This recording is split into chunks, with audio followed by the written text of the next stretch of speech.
how to graph one.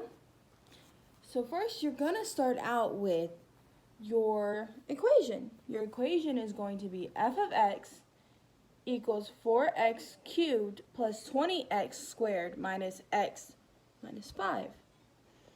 So first we need to figure out what our greatest exponent is. That way we can tell our LC.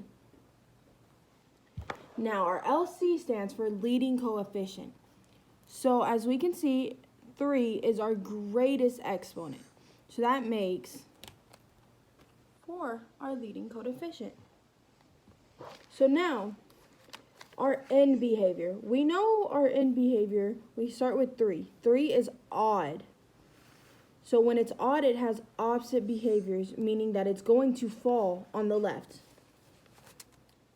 Now, to tell the number of roots, you just have this. Your exponent means your roots. So you are going to have 3 roots. It's the same as your DOP. It always will be.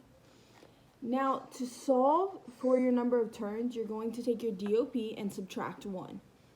So 3 minus 1 is 2, meaning that we will have 2 terms. So 1, 2. And our number of roots, 1, 2, 3. The number of roots means how many times it's going to cross your x-axis. So in this case, it's 3. This is just a small example. It's not exact numbers. So now, we are to find our y-intercept. In order to find your y-intercept, you have to set x equal to 0.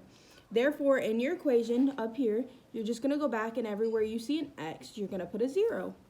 So that's what I did. I went ahead and put f of 0 equals 4 times 0 to the third plus 20 to the 0 squared minus 0 minus 5.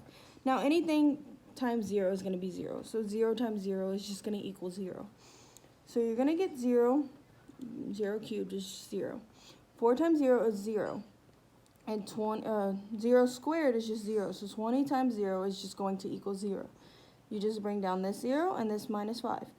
So 0 minus 0 is just 0. And 0 minus 5 is negative 5. So now to make it into a point, you need to put 0, negative 5. That is going to be your y-intercept. That's how we know negative 5 goes last. To find your x-intercept, you're going to do the same thing, except you're going to set y equal to 0 this time.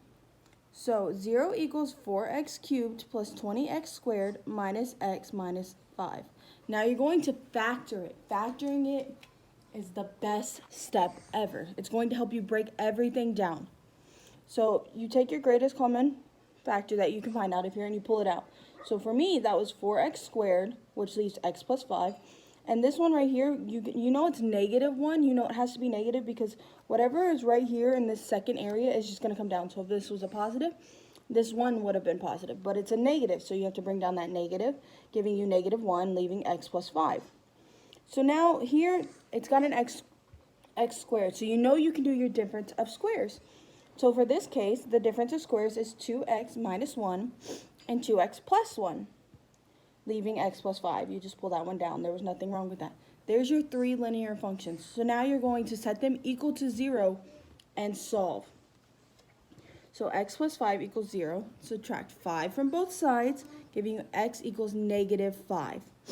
2x plus 1 equals 0. Subtract 1 from both sides, and then you get 2x equals negative 1. You then have to divide by 2, canceling these out, giving you x equals negative 1/2. Then you set 2x minus 1 equal to 0. You add 1 to both sides, giving you 2x equals 1. Divide by 2, leaving x equals 1/2. So now we're going to take our 3 x-intercepts and put them with the zeros. So these are x, so we know these obviously come first. So negative 1/2, 0, 1/2, 0, and negative 5, 0. And we need to bring our y-intercept on the back too, just to put it all on the graph. So now when you're graphing it, you're just going to simply take those points and you're going to put them on your graph and make sure you label. So I brought my negative 5, 0, my negative 1/2, 0, my y-intercept 0, negative 5, and my other x-intercept 1/2, 0. Now I'm just going to gently and smoothly connect these lines. Polynomials are very, very smooth. So try to make your line as smooth as possible. Now we're going to put arrows because polynomials usually are all real numbers.